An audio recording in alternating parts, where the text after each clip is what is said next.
Hello guys, so welcome back to my channel.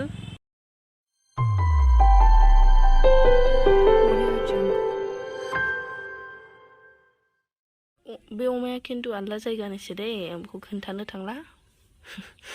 आलदानिसो जोंनि नङा लकेल नङा दा नै जों बेखौनो एवनानै लांगोन आराम बिफां सायावहाय जाहैसै जुसफोरजोंनो एवसै बेखौ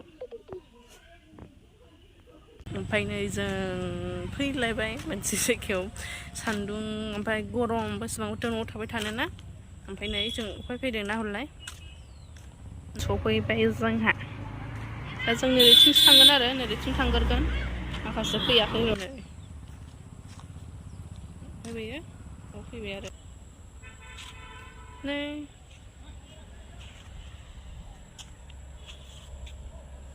फैलायबाय एसे दा एवनानै लाबोदों बेदर बेखौनो जों दा जागोन आरो बेखौ जिरायनानै गरम बेसेबां थाबाय थानो ना ओरैबायदि गरम ओंखायनो बिफां सिङाव जोंबो दसे थाफैसैनो लोगोफोर बिदिबा नायलांबाय थादो दे फेमिलिजोंसो लोगोफोर मा बाबाया सफैथ'वाखै बाबाया अफिसावसो ना अफिसनिफ्रायसो डाइरेक्ट फैगोन बियो नायलांबाय थादो बिदिबा लोगोफोरजों मा देखायलांसै आंबो दा मा नों बिमाजों आंजों दङ जों दा लकेसनाव थांसै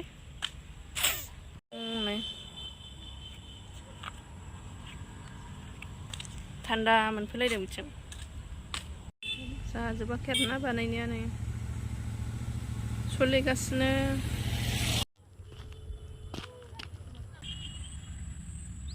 ओंखारजानाय नङा बे बालायाव नै माबा फुजा होनायनि माबा माबि दंजोबो नै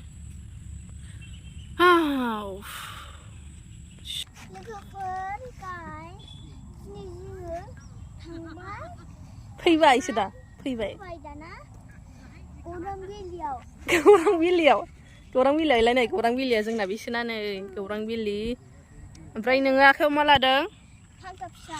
वाव बोरो वाव ओमफ्राय वाना सोरनि बै वानाथ' नोंनि वाना सोरनि आंनो होनलाबाखै आरो आंलाय मानो बिदि नोंलाय फै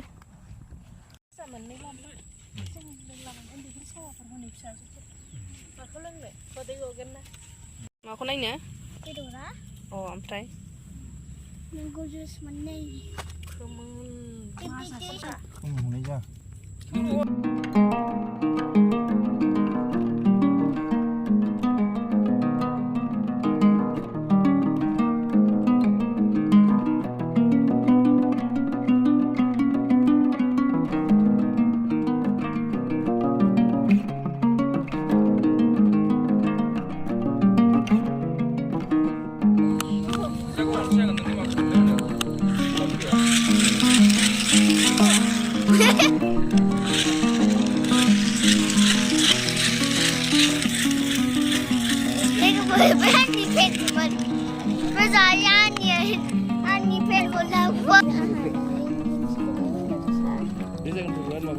चिकेनालाय नोंना चिकेना बेनो चिकेन साइज हायखौहाय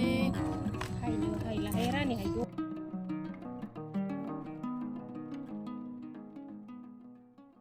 माबायदि गोथाव टेस्टि ओमफ्राय नों जानायखौ नायनो आं दे जानायलाय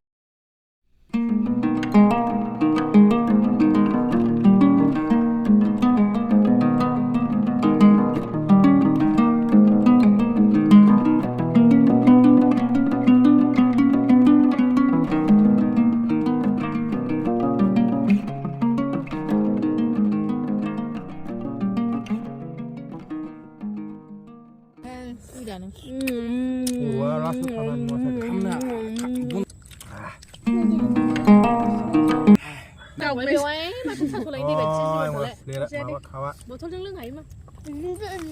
जाबायना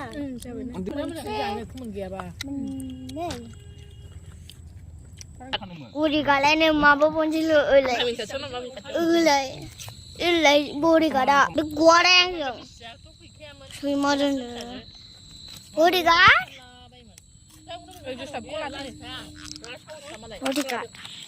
नै मोनाजोब्बाय लोगोफोर नै र' नै नुला जेबो नुला थांसै बाय बाय